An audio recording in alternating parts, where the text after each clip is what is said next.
Activate Your Introvert, the weekly show to help leaders build performance by understanding introversion.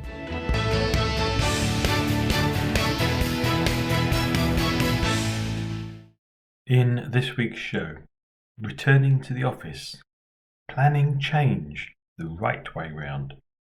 A discussion with Mindy Gibbons-Klein. Mindy is a high-energy, low-maintenance and fun professional speaker and consultant focused on thought leadership and thoughtful leadership. Question of the week: why should I treat introverts differently? What question would you like answered about introversion? Visit activateyourintrovert.co.uk and let me know. I'll answer your question on the show, and you can join me if you want. Just before speaking to Mindy, a look at some recent news items. Discussions about whether office-based workers are more productively used in the office or working from home, or both, continues to be debated in the news. It's as if the metaphorical genie was let out of the bottle with lockdown and refuses to go back in. It's not just about whether introverts prefer working from home, but everybody, and which is more productive. Apparently, tube travel into London, if that's a good measure, is now at 60 to 67% of pre-pandemic levels. Civil servants, apparently, should be in the office, at least according to the Minister for Brexit Opportunities and Government Efficiency, who went round leaving calling cards on people's desks, saying, "Sorry you were out when I visited. I look forward to seeing you in the office very soon." According to The Independent, Jacob Rees-Mogg says that civil servants shunning offices to work from home is a cost to the taxpayer. He's right, but maybe there are too many desks in too many offices. Perhaps he could do what many businesses have done and rent less space. In a couple of weeks' time, I'm interviewing Jim Culverwell, who helps businesses get the right premises on the right terms for them. I'd love to hear your questions and answers on this issue. One view is that the pandemic and digital revolution have shattered the relationship between labour and location. Although, in last week's discussion, Guy Robinson made a great point about the osmotic training and how not being able to ask questions of people that are sitting next to you can waste time in companies. The question is, what's best for the productivity in your organisation, and how are you managing people to ensure you get the benefits from the choice that you made, whether that's return to work, working from home, or hybrid? Slightly related was news about something which leaders and HR professionals often do, and it used to be my role in a prior life, which is planning change and cutting costs. I read in the press that the government are thinking of reorganising or outsourcing the DVLA. That's the Driver and Licensing Authority. As the aim of most reorgs is to save money, increase productivity, surely functions have to be solved and then headcount or outsourcing can follow. The DVLA issue tax discs. What role do these serve? Pre-computer times, they meant that our vehicle insurance and MOT status were checked at least once a year when the tax disc was issued. But as those can now be checked at any time online, what's the purpose? Stop having a department to issue them. If we're concerned about the money raising, make the equivalent through fuel duty and save that piece of money too. Drivers end up cash neutral, government save costs, then you can go and outsource if you need to. Outsourcing or cutting heads before cutting functions makes no sense. That does, of course, not make a simple headline, and it requires a bit more detailed thinking. No, I'm not making a simple introvert-extrovert split here, but it is about a wider perspective, and that's a wider perspective than many teams get when there's one view which dominates. A wave of kniffity, or niffity, not sure how you pronounce it, is reportedly sweeping Britain as guerrilla yarn bombers cover postboxes with their colourful knitting. There's even a secret society of Hartford crafters who like to adorn local postboxes with knitted figures in order to spread surprise, joy and delight. I love the idea of spreading joy and delight, especially in organisations. But I wonder if we can do it by simply engaging people more effectively than inadvertently turning them off by not understanding them.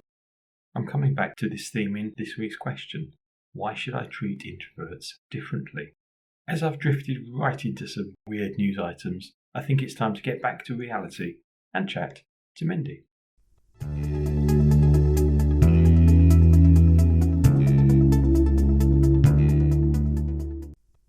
Hi Mindy, how are you doing? I'm doing great, John. Good to be here. In a moment or two, we're going to talk about this thought leadership and thoughtful leadership because I'm really interested in the difference between them. Just before we get into that, are you an introvert, an extrovert, and what difference does that make? I think the word is ambivert. In many situations, I'd say I'm an extrovert, but I like my quiet time and I can get energy from being with people and being on my own. So is that ambivert? You have tendencies in both ways. I think many people that I've met and that you know might describe you as extroverted, but as you say, you know that you need that time on your own. So yeah, I'd probably say ambivert is a very appropriate phrase. Tell us about thoughtful leadership. What's the difference, first of all, between that and thought leadership? Well, thought leadership, it turns out, isn't even a term that most people recognize. So just to make sure we cover that off, I just call that leading with your thinking as opposed to some other kind of leadership, like bullying leadership or put somebody being in a position of leader, but not necessarily being the leader, but having unique insights that they have the courage to share with the world and being recognized for those. That's the official definition. So that's thought leadership. And I spent a lot of time designing a methodology that goes into different ways to create thought leadership, to become a thought leader, become known as one. But then the term started to be used widely and abused widely. So I was looking for the missing link, and I decided that thought leadership doesn't count unless it's thoughtful, unless the right kind of thought and the right amount of thought is put into these insights or whatever content someone is sharing. So you kind of must be thoughtful if you want to be a true thought leader. And that's thoughtful in both senses of the word. So it's a fun word in English because it means pensive, thinking about things. And it also means caring. Oh, that's so thoughtful. And it's both. So that's what I like about it. Oh, I love that. Thank you. What benefits are there to somebody to be a thought and especially a thoughtful leader, would you say? These days, there's a lot of competition for people's attention. And we know this, the millions of podcasts that we're all up against, if you look at it that way. Yep. All the bits of information that people have thrown at them. So thought leaders do get the lion's share of the attention, recognition, visibility, exposure. There's a lot of words, but people who really want to be seen as the expert, they are the expert, but they need people to know they're the expert. They can do it in a very credible way by putting out thoughtful content. What that does is it allows people to see their value much more easily. You're doing people a favor when you put thought into this, when you do this as a strategy, because there are people who are looking for what you do, for example. There's a lot of noise out there. And when you cut through the noise by doing this work, you actually make it easy for people to see you and select you. No, that makes a lot of sense. Just linking back to the introvert-extrovert thing for a second, would thoughtful leadership, do you think, be better suited to one or the other, or is it completely irrelevant? Well, no, I think I do mention introverts and extroverts in one or two lines in The Thoughtful Leader, my first book about this topic. And the reason why I'm hedging is it came out 6 years ago and I don't read it every day and I haven't memorized it. Oh, I'm surprised, Mindy. So my take on this is, for the introvert, I believe the person who tends to be more introverted or who identifies as an introvert, finds it easier to be thoughtful because they may choose to spend more time on their own, mulling things over, thinking and reflecting on things, as opposed to the true extrovert or somebody who enjoys being out there all the time with other people. It's not as easy to be thoughtful when you're in the middle of a party, for example. Really good point. Yeah, so I think the person who's introverted would find it easier. However, one of the lines I do remember from my book is, how long is a piece of thinking? And the introverted person may sit on that decision or that whatever conundrum for too long without making a decision because they may not want to put themselves out there. The extrovert, on the other hand, is likely to shoot from the hip without putting enough thought into it. So the thoughtfulness is accessible to both. It really just requires an intention to put the right amount of thought in. And that depends on the situation, the decision, the severity of the issue.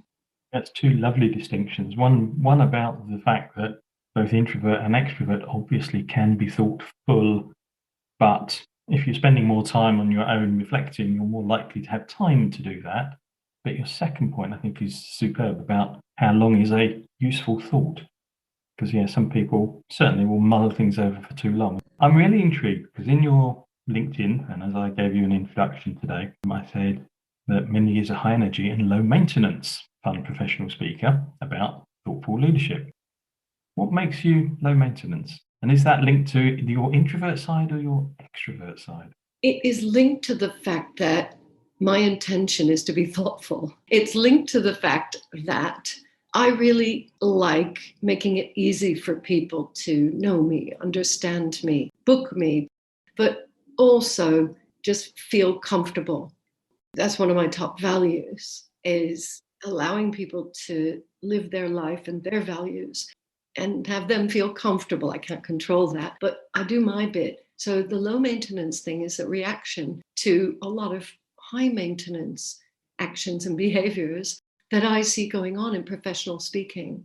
It really bothers me. And I myself was in this camp, I'm ashamed to admit, years ago when I decided I was a professional speaker. It's embarrassing. I believe I was a bit of a prima donna. I believe, I just had this view of myself and how people should see me. And instead of earning it, and instead of really thinking about what would make other people's lives easier, what would resonate with the person who's engaging with me or booking me.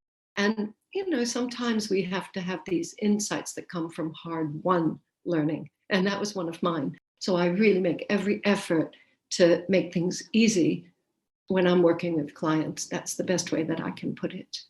Superb way of looking at things. And yes, I'm sure we have both seen many people who are high maintenance. I love the fact that you've gone through a journey there, which you're happy to talk about, but also I wonder how much it coincides with you becoming more thoughtful as well as you write the book. I think I always have been, but being as busy as I was, it's a terrible word, isn't it? In the early years of my career, I didn't give myself much time for the thinking. So I enjoyed it, then I kind of lost touch with that. So it was there bubbling away as a kind of mild frustration. And lately, I've just prioritized that. So, for example, I always wake up before an alarm. In fact, I don't set an alarm anymore. So my body wakes up about 6 o'clock every day, and that suits me. I used to fight it, and I used to toss and turn and do whatever. And I got used to just getting up at 6, having that quiet time.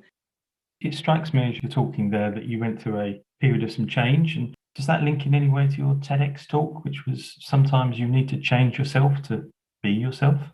We all need to constantly be open to changing ourselves. Some people won't agree with me, and some people won't be willing to do the work. It's an ongoing process. If you're a human being who wants to evolve somewhat, if you care about your own and others' spiritual growth, then it's kind of our responsibility to look at ourselves, continually look for areas to improve and do those course corrections. So yes, that's important. And especially when something really, really big happens in our lives, or we have a very big decision to make. And in the TED Talk, I do share that I became aware, and I do want to be self-aware of the way that I was behaving in a situation that was really very important to our family. And yes, I think I could have done even better at the time. I could have done better with the TED Talk. We can always do better, which is one of the messages in the talk.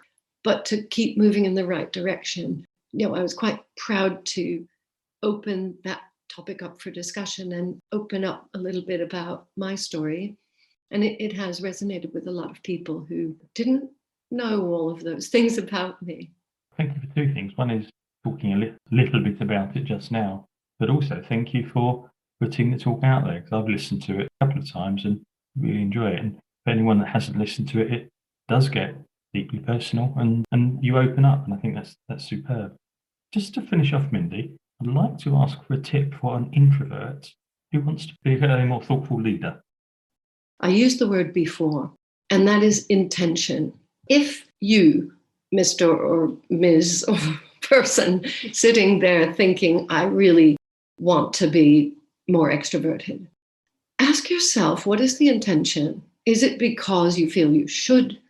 Because other people seem to be getting a lot of attention? Ask yourself, what's your real intention? Do you really want to get out of your comfort zone, change yourself to be more of yourself? And if the answer is yes, and you decide that it's your time to kind of get out there a bit more, find the ways that suit you. So, for example, we are in the middle of a discussion that is audio only, which puts a lot of people at ease. And me in particular, as I didn't put my lipstick on today, and neither did John. I didn't know. No, that's brilliant, thank you. And flipping it around the other way, if I'm an extrovert, what one tip might you give me to be a more thoughtful leader? Self-reflection, that is key. And if you find areas in your life that are not working the way you want, if you find that you're having challenges at work or in your personal life, and it has to do with you being too extrovert, not stopping to spend time and think and reflect, you may have to schedule that time in. Thank you. And Mindy, I'm absolutely sure that some of the listeners will now want to get back in touch with you. What's the best place for them to do that? LinkedIn or my website, mindygk.com. It should be in the show notes. Mindy, I've loved chatting. Thank you so much for your time. Thank you, John.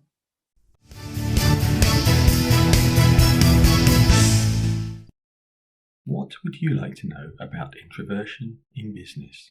This week's question comes from Neil. Why should I treat introverts differently? You shouldn't.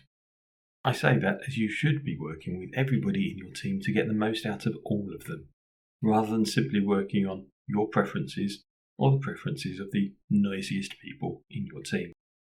If you realise that your or some of your team's actions disengage that of other team members, you wouldn't reorganise your whole team, but you'd probably look for small changes to help you use everybody more effectively. Here's a 4-step process to improve communication and engagement in your team, and you can download the process from the link on the sleeve notes to this episode. It's about building diversity of thought and resilient solutions. Number 1, S. Spot the introverts. Look out, especially for the ones that are hiding in plain sight. They may be trying to behave as the extrovert they think you're looking for, which is draining for them, so they're never going to be at their best. Number 2, T for time. Give introverts the gift of time. Send out clear agendas, especially for online meetings. Zip it. If you ask a question and there's no immediate answer, keep quiet a bit longer. Then ask again. Then tease out an answer. Otherwise, you're training people that you only want your answer. Hold back. Holding back some of the louder voices in group discussions will help the quieter, divergent thoughts come through. They're probably the ones that you want. These steps will help you hear from the quieter members of the team, help them inform decisions, and glue the whole team together. Number 3, E. Encourage extroverts' expertise. Everybody has strengths. This isn't about good one, bad the other. The strengths of extroverts can often come around excitement and energy, which the team needs and often has its place. All meetings, online or offline, need energy. Use different people to run the meetings. Swapping around the meeting chair makes things change and gives you time to listen. And number 4, P. P for postscript. If you are promising change, which the very act of listening implies, follow it through. Keep the change going and make it grow, rather than it being flavour of the month, which simply leads to the team ignoring the next of the boss's latest fads. That's my link back to knitted postbox hats for joy, not being as good as being better with each other. What do you think? Should introverts be treated differently? Add your comments to the show's Facebook page. Activate your introvert. I'm John Baker. Thank you for listening. I hope you found it useful. There's a new episode every Thursday at activateyourintrovert.co.uk and your favourite podcast provider. Till then, go be introversial, activating your introverts, building your business.